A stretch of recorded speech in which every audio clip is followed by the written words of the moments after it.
La semaine dernière, Montréal accueillait la 21e édition de la Conférence de Montréal. De nombreuses personnalités étaient venues débattre sur le thème « Bâtir une économie équilibrée » sur fond de lutte au changement climatique. Ségolène Royal, la ministre française de l'écologie, avait fait le déplacement. Réaffirmant son engagement pour réussir la COP21, elle a invité les pays à inventer la troisième révolution climatique et numérique. La dérive climatique et la dérive des coûts pour nos économies vont de pair, et donc le laisser-faire climatique est un non-sens économique. J'ai la conviction que nous entrons dans un monde nouveau, que nous devons accélérer cette entrée dans ce monde nouveau, où l'intérêt bien compris des entreprises et du secteur financier peut rejoindre l'intérêt de la planète et de l'humanité qui y vit. Oui, la troisième révolution industrielle, climatique et numérique est à inventer et à accélérer.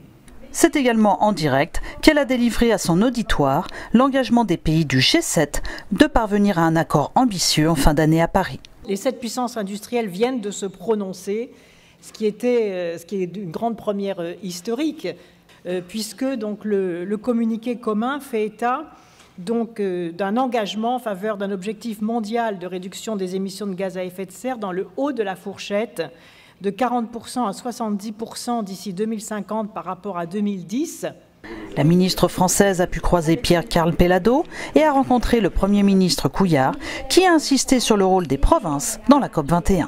Le succès de la conférence des parties sur les changements climatiques à Paris à la fin de l'année repose aussi sur la reconnaissance explicite et juridique du rôle des États fédérés dans ce combat. J'ai eu l'occasion de discuter de ce rôle à plusieurs reprises avec des représentants de plusieurs pays ou d'autres États fédérés, notamment avec la République française, hôte de la conférence des parties de décembre 2015. Le président de la République, M. Hollande, le premier ministre, M. Valls, de même que la ministre de l'Écologie présente avec nous aujourd'hui, Mme Royal, bien sûr, souhaite que cette conférence réussisse et elle réussira, de façon à ce que tous puissent y participer et mettre leurs mains dans ce succès planétaire indispensable que nos peuples appellent. La francophonie était également au menu des discussions et Michaël Jean, secrétaire général de l'OIF, a réaffirmé son engagement pour la francophonie économique et s'est réjoui de l'accord du G7. Il était temps qu'on voit quand même, à 6 mois du moment, les chefs d'État et de gouvernement du G7 s'avancer, faire preuve de volonté. Donc voilà, je trouve que, comme l'a dit Mme Royal, c'est plutôt encourageant. Et au sein de la francophonie, ce que l'on voit, nous qui sommes à la fois des pays des déserts, des montagnes, des pays côtiers, des pays insulaires, nous pouvons témoigner de la gravité de la situation quant au réchauffement climatique et ses impacts dévastateurs sur les populations. Donc il faut bouger. Le maire de Montréal, Denis Coderre, a rappelé l'importance des gouvernements de proximité dans le développement durable et a indiqué que 1000 villes participeront à la COP21. 80% des gens du Québec vivent en ville.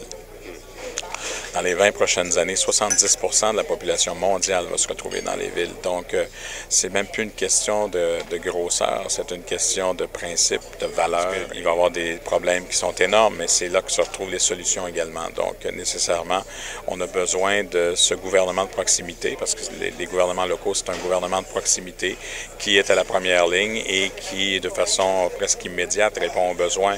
Avant de partir, Ségolène Royal a signé le registre de condoléances pour Jacques Parizeau, au nom de la France. Nathalie Simon-Claire, Rosa Nicole et Jacques Rivard à Montréal, pour l'Outarde Libéré.